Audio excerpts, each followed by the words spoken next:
Abram suas Bíblias no Salmo 15. Nós vamos falar, é impossível falarmos este salmo em apenas um domingo. Eu não sei quantos domingos nós vamos levar, só o meu esboço deu mais de 11 páginas, então só se a gente ficasse até 3 horas da tarde aqui, mas eu sei que os irmãos não iam gostar muito dessa minha atitude. Nós vamos dividir esse salmo em algumas ministrações, cada uma delas com a sua aplicação, com aquilo que Deus quer realmente ministrar ao nosso coração, mas nós vamos ler todo o Salmo 15, para nós conhecermos quem são os cidadãos dos céus. Salmo capítulo 15 diz assim: Senhor, quem habitará no teu santuário? Quem poderá morar no teu santo monte?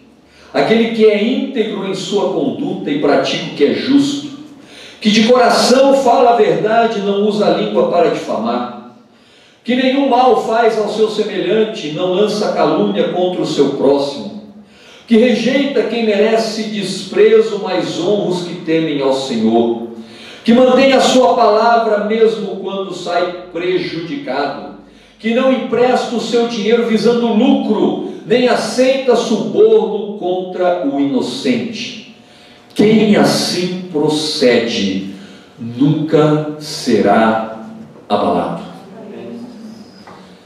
Se você não quer ser abalado, tem aqui um roteiro a ser seguido. Se você quer habitar no santuário de Deus, se você quer morar no seu santo monte, está aqui no Salmo 15 um roteiro a ser seguido. Eu quero começar com uma pergunta: quem é que pode viver no céu? Quem é que pode morar no santo monte de Deus? Com certeza você já fez essa pergunta. Com certeza você já se questionou a esse respeito. E, muito embora nós julgamos que sabemos a resposta, muitas vezes a nossa resposta não condiz com a nossa prática. Nós sabemos que é pela graça de Deus que nós alcançamos essa condição. O Joãozinho até pregou sobre isso na semana passada. É pela graça sois salvos mediante a fé. Isso não vem de vós, é dom de Deus, não é de obras para que ninguém se glorie. Espera aí, então por que é que para habitar no santuário de Deus eu tenho que praticar tantas coisas como está escrito aqui? É simples, meu irmão, o entendimento disso. Quando a graça de Deus se manifesta nas nossas vidas, quando a graça de Deus te salva, quando você é transformado pela manifestação do amor de Deus na sua vida, você começa a mudar o seu comportamento. Não existe uma forma de não sermos transformados quando Deus habita em nós. Se é Deus que habita em mim, então as práticas que vão fluir da minha vida são as práticas que provêm dele. Por essa razão, Tiago, quando escreve o seu livro, a sua carta, ele vai dizer que fé sem obras é morta, porque é através da nossa fé que nós estamos manifestando a graça de Deus nas nossas vidas. É através das obras que nós praticamos que a fé se manifesta, que a graça se manifesta, que o milagre da transformação das nossas vidas se manifesta, porque é através das obras que é revelado o que de fato cremos. As suas obras indicam no que é que você crê. Se nós cremos em Deus, se nós somos transformados pela graça, se nós somos restaurados pela manifestação do poder dele nas nossas vidas, então precisa haver uma atitude que demonstre isso. Senão, nós estamos separando as coisas, e elas não podem ser separadas. Mas olha que interessante. Davi foi que compôs o Salmo 15. Mas o mesmo Davi, ele também escreve o Salmo 14. Coincidência ou não, eu não creio que seja coincidência, o Salmo 14 vai falar algo muito diferente do Salmo 15. Olha só o que ele vai dizer no versículo 3 de Salmo 14. Desviaram-se todos, e juntamente se fizeram imundos. Não há quem faça o bem, não há um sequer. Parece que ele está se contradizendo. Primeiro, no Salmo 14, ele diz que não há quem faça o bem. Não há um só, um único ser humano que possa fazer o bem. Porque todos se desviaram. Todos se fizeram imundos. É uma palavra dura. É uma palavra impactante. E agora no Salmo 15, ele vai dizer: quem é que vai habitar no teu santuário? Quem é que vai morar no teu santo monte? Como é que nós vamos poder morar no santo monte do Senhor, se nós somos imundos e se não fazemos o bem? Olha que interessante. O Salmo 14 foi escrito para que soubéssemos o quão pecadores nós somos. E o Salmo 15 foi escrito para que soubéssemos o quão perfeito podemos ser. O Salmo 14 nos coloca no pó. O Salmo 15 nos coloca na glória. O Salmo 14 humilha o pecador. O Salmo 15 exalta o justo.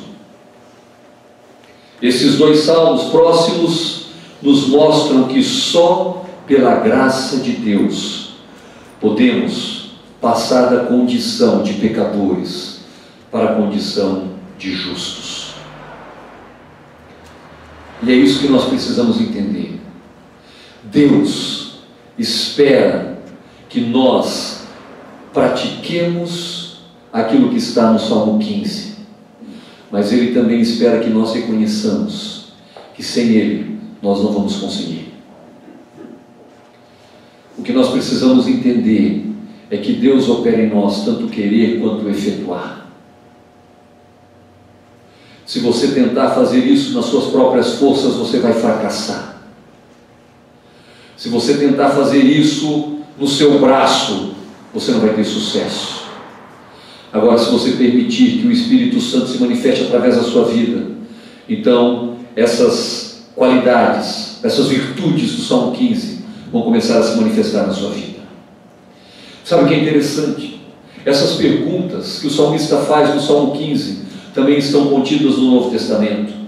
O jovem rico, quando ele se aproxima de Jesus, ele pergunta: "Bom mestre, o que farei para herdar a vida eterna?" E Jesus vai dizer para ele algumas coisas que ele tem que fazer. O carcereiro de Filipos também vai perguntar para Paulo o que é necessário fazer para que eu seja salvo. Há uma preocupação, há uma inquietação no coração dessas pessoas, para que eles alcancem a eternidade, para que eles alcancem o céu de Deus, para que eles possam herdar a vida eterna. E em todas as respostas, tanto no Salmo 15, quanto na pergunta do jovem rico, quanto na pergunta do carcereiro de Filipos, a resposta é uma: precisa haver uma transformação. Precisa haver uma mudança de vida, precisa haver um comportamento diferente, precisa haver uma mudança de conduta, porque é isso que vai mostrar que a graça de Deus está se manifestando nas nossas vidas. Por essa razão, a fé sem obras é morta, porque a fé, ela é ativa, a fé, ela é operosa. A fé, ela é algo que revela o que somos. Como é que vamos revelar que somos filhos de Deus, que tememos ao Senhor, que buscamos a sua face, se as nossas obras não batem com as de Jesus? se a nossa conduta e o nosso comportamento não andam de acordo com aquilo que Ele espera que nós façamos. Não existe essa dicotomia, essa separação, porque afinal de contas, nós vamos para um céu onde tudo é perfeito, e onde o que se manifesta é a perfeição. Então, meu irmão e minha irmã, quando nós lemos o Salmo 15, e quando nós somos questionados por essas perguntas, nós precisamos entender que precisa haver um comportamento que expresse a glória do Senhor nas nossas vidas. E é isso que nós vamos ver. São estes comportamentos que nós vamos estar identificando agora. Em primeiro lugar, aquele que é íntegro. Viver em integridade. Quem é que habitará no santuário de Deus? Aquele que é íntegro. A palavra íntegro, ela tem raízes na ideia de perfeição. Um homem íntegro é um homem completo.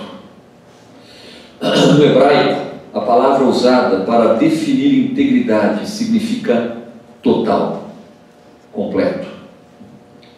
Gênesis capítulo 17, versículo 1, encontramos o termo quando Deus fala com Abraão. Eu sou o Deus Todo-Poderoso. Anda na minha presença e sê perfeito. Anda na minha presença e sê íntegro. Meus irmãos, sabe quantos anos tinha Abraão quando Deus disse isso para ele? Está inclusive no mesmo versículo. 99 anos. Abraão já tinha tido experiências tremendas com Deus. Abraão já tinha experimentado da bondade de Deus na sua vida. Abraão já tinha deixado a sua terra, a sua parentela. Abraão já estava se transformando no pai da fé. Abraão já era um homem que buscava a presença do Senhor. E Deus vai dizer para ele que ele ainda precisa andar na sua presença para ser perfeito. Mesmo conhecendo a Deus há tanto tempo, ele estava longe de ser perfeito. Mas Deus dá a fórmula para Abraão: anda na minha presença. Você quer ser um homem íntegro, uma mulher íntegra? Só andando na presença de Deus. Se você não anda na presença de Deus, se você não caminha na presença do Senhor, se você não tem uma comunhão íntima com Ele, você não vai alcançar essa perfeição. Você não vai alcançar essa integridade na sua vida. Andar na presença de Deus, meu irmão e minha irmã, é estar com Ele o tempo todo. É estar buscando a sua face o tempo todo. Andar na presença de Deus é buscar fazer a vontade dEle, é buscar fazer aquilo que Ele quer. Abraão, antes dos seus 99 anos, você pode ler a história dele. Você vai ver ele perguntando para Deus o que ele tem que fazer, para onde ele tem que ir. Ele levanta vários altares, onde ele se comunica, onde ele se relaciona, onde ele caminha com Deus. E Deus ainda vai enfatizar para ele: anda na minha presença. Você quer integridade, você quer perfeição, anda na minha presença. Não tem como, meu irmão e minha irmã, você tentar ser íntegro se você anda afastado de Deus, se você anda longe da presença dEle. Não existe uma fórmula mágica onde você a partir de agora decide ser um homem íntegro, uma mulher íntegra. Essa perfeição só é possível quando andamos na presença de Deus. Sabe o que é interessante?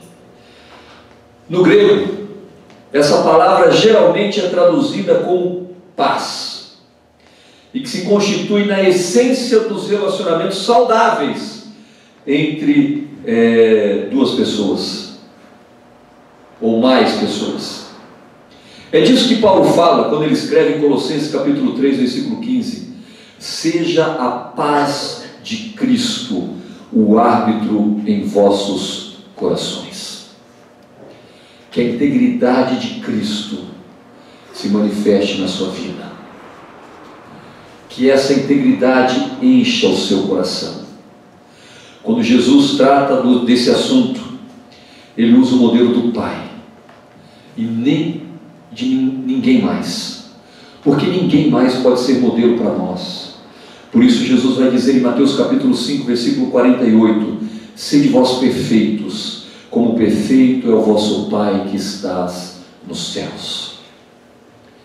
Jesus podia falar isso porque ele era perfeito, mas você pode observar a vida de Jesus na terra. Em tudo ele estava com Deus, em todos os momentos, em todas as decisões, em todos os milagres que ele operou, ele estava buscando a presença de Deus. Ele ensina isso aos seus discípulos, e os seus discípulos, à medida que caminham com Jesus, à medida que estão próximos de Jesus, eles vão sendo transformados, eles vão sendo lapidados, eles vão sendo moldados à semelhança de Jesus, eles vão se parecendo cada vez mais com Jesus.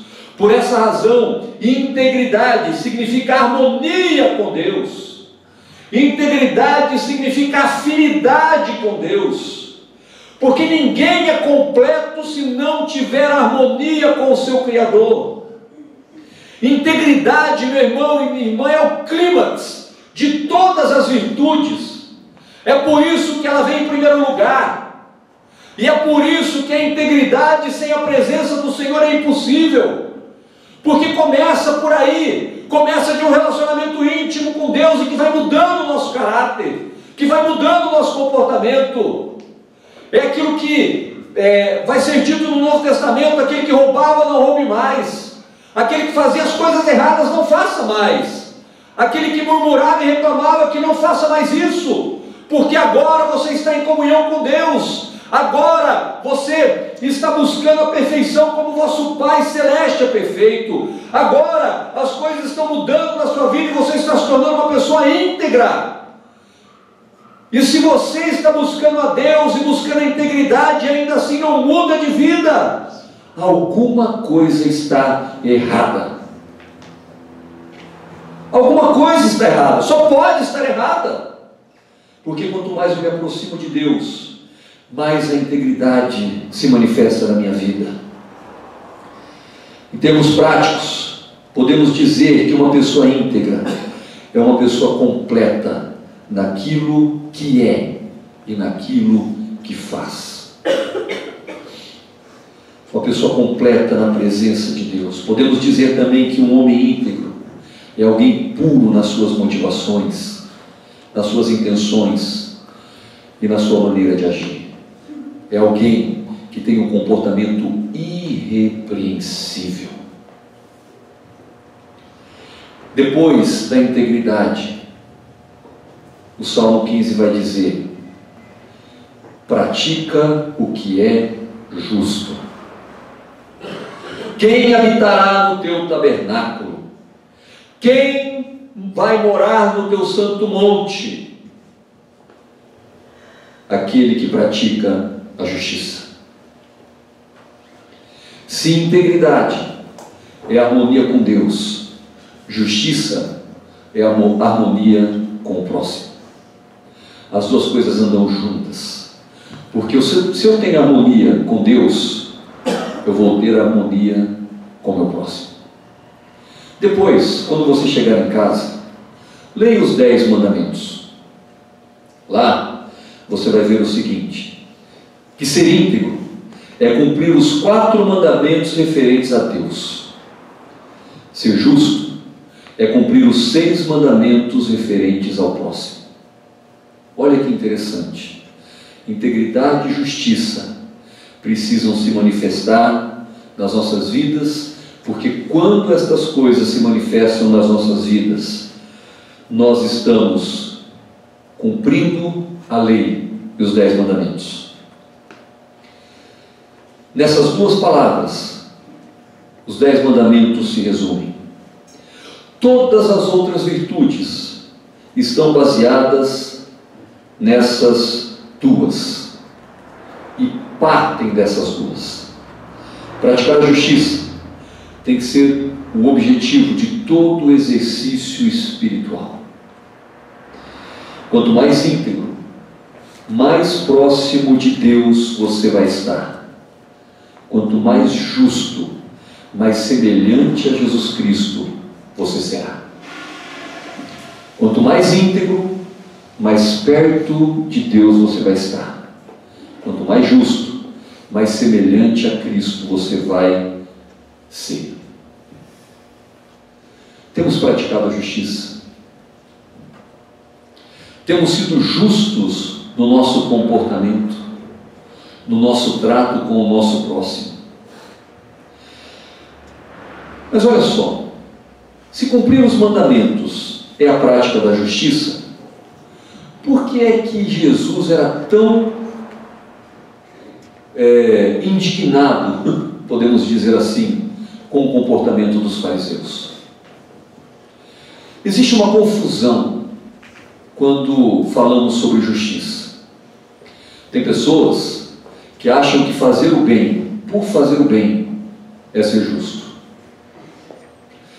Não há como negarmos que os fariseus faziam o bem.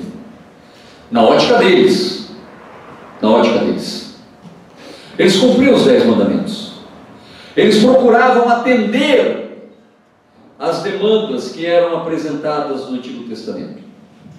Mas Jesus os repreende severamente e constantemente. Então não é simplesmente eu dar uma esmola, não é simplesmente eu atender a causa de um órfão, de uma viúva, sem nenhuma pretensão a mais.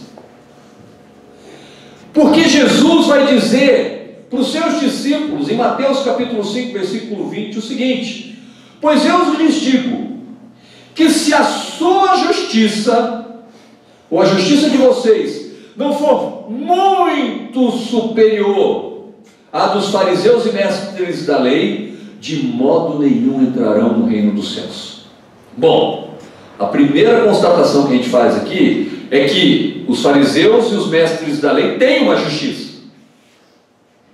Eles têm, porque a nossa precisa exceder a deles. Mas, talvez, se você pensar na prática do bem, você vai perder para um mestre da lei, você vai perder para um fariseu. Então nós precisamos entender o que Jesus está tentando dizer para os seus discípulos, o que Ele está mostrando para os seus discípulos e o que Ele espera de nós. A justiça dos fariseus era superficial, era externa e era formal. Não era uma justiça que vinha do coração. Por isso, meu irmão e minha irmã, se Jesus não transformar as nossas vidas, tudo que você faz é trapo de imundície. Se Jesus não transformar a nossa vida, todo o nosso esforço é fracasso. Se Jesus não transforma a nossa maneira de agir, toda a nossa justiça é lixo. Precisa haver uma transformação, precisa haver uma mudança que faça com que a nossa justiça parta de dentro para fora. Preste atenção nas palavras de Deus ditas por Amós no capítulo 5, dos versículos 21 a 24. Palavras duras, mas que revelam como que a justiça superficial é abominável. Eu odeio e desprezo as suas festas religiosas. Não suporto as suas assembleias solenes. mesmo que vocês tragam holocaustos e ofertas de cereal, isso não me agradará. Mesmo que me tragam as melhores ofertas de comunhão, não darei a menor atenção a elas. Afastem de mim o som das suas canções e a música das suas liras. Em vez disso, corra a retidão como um rio e a justiça como um ribeiro perene. Deus não suporta cristianismo de fachada. Deus não suporta cristianismo que não mexe com o âmago do cristão. Deus não suporta, como num cântico que eu sempre tentei que cantasse aqui, nunca ninguém conseguiu, coreografia de aflitos.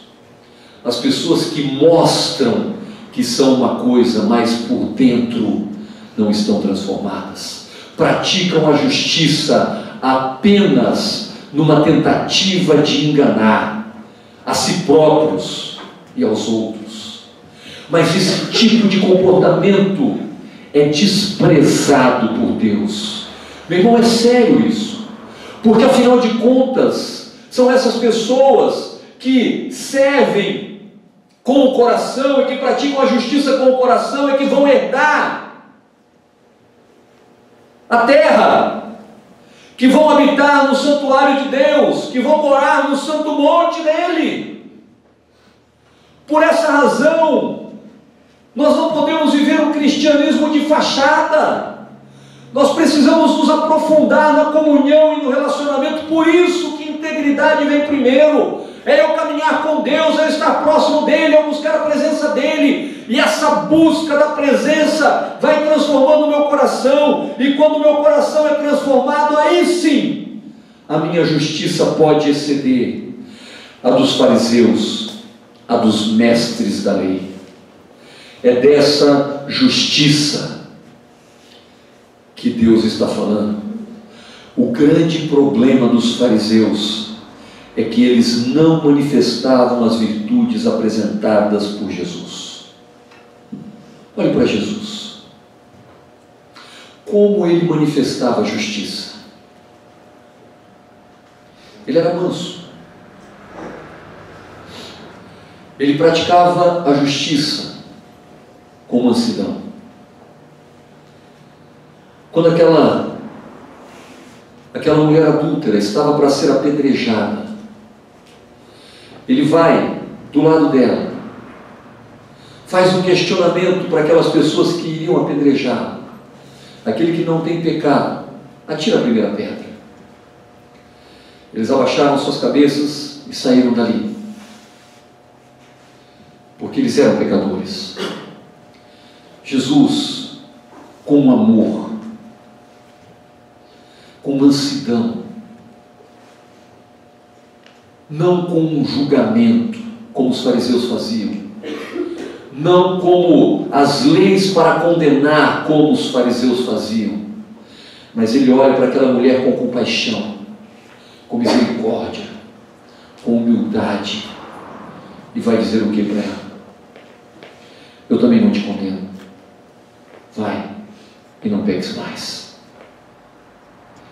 Essa é a justiça de Deus manifesta em Jesus. Jesus manifestava a justiça com longanimidade. Seus discípulos erravam, e ele dizia: até quando estarei convosco, geração incrédula e perversa?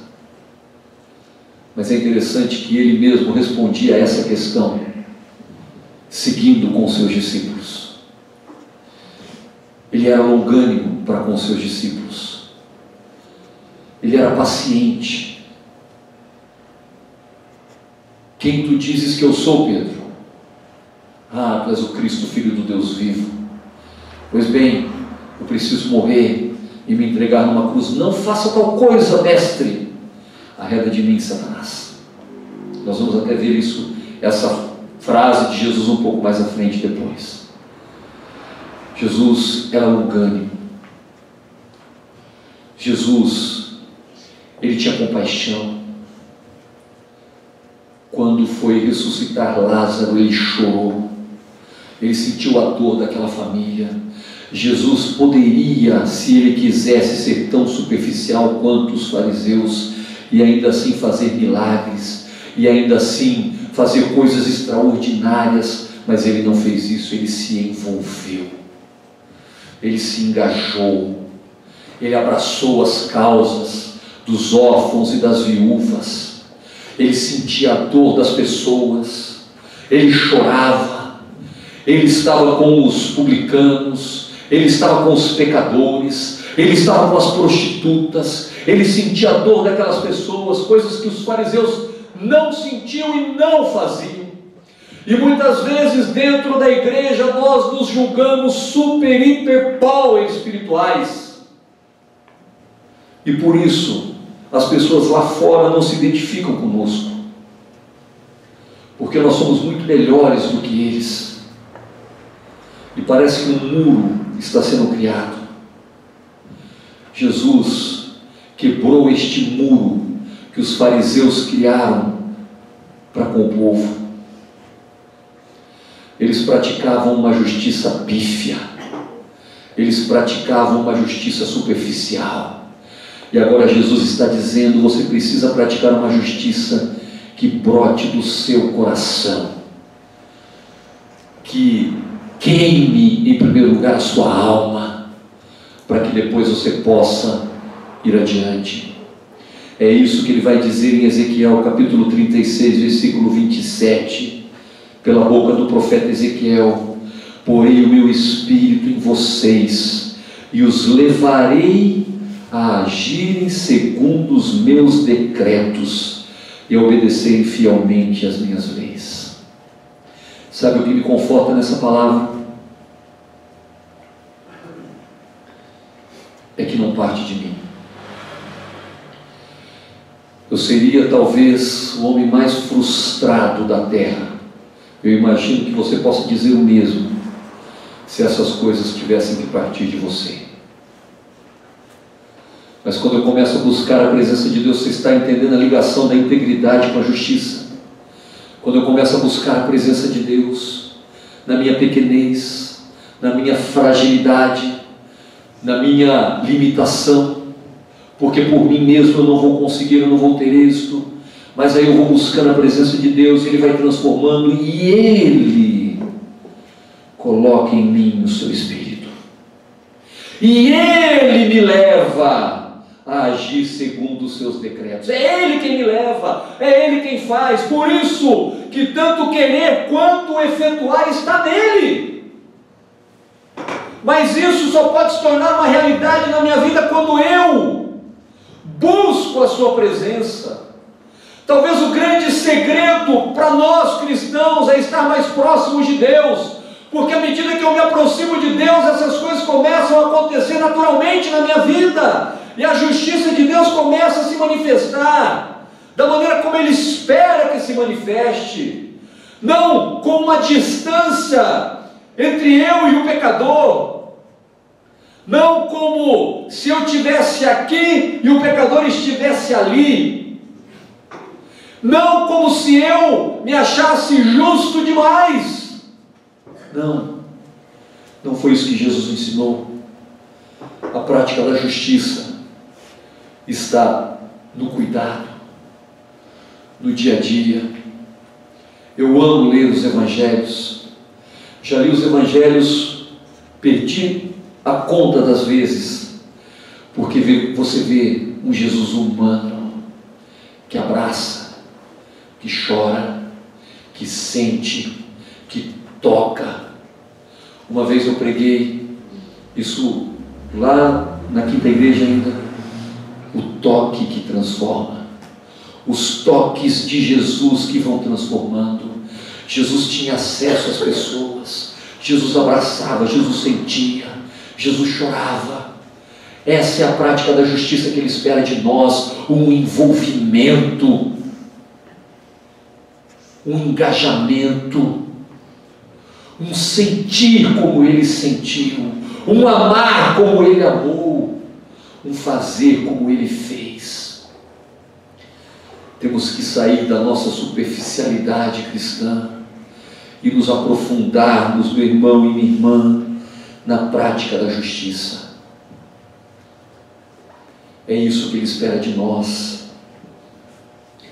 Então, essa justiça, da qual Deus fala a Ezequiel, ela é a evidência de um novo nascimento, de uma regeneração. Então, meu irmão e minha irmã, nós podemos dizer, sem sombra de dúvidas, que praticar a justiça como Deus espera que a pratiquemos está nas palavras que Jesus disse a Nicodemos. Na verdade, Nicodemos, eu te digo que aquele que não nascer da água e do Espírito não pode entrar no reino dos céus.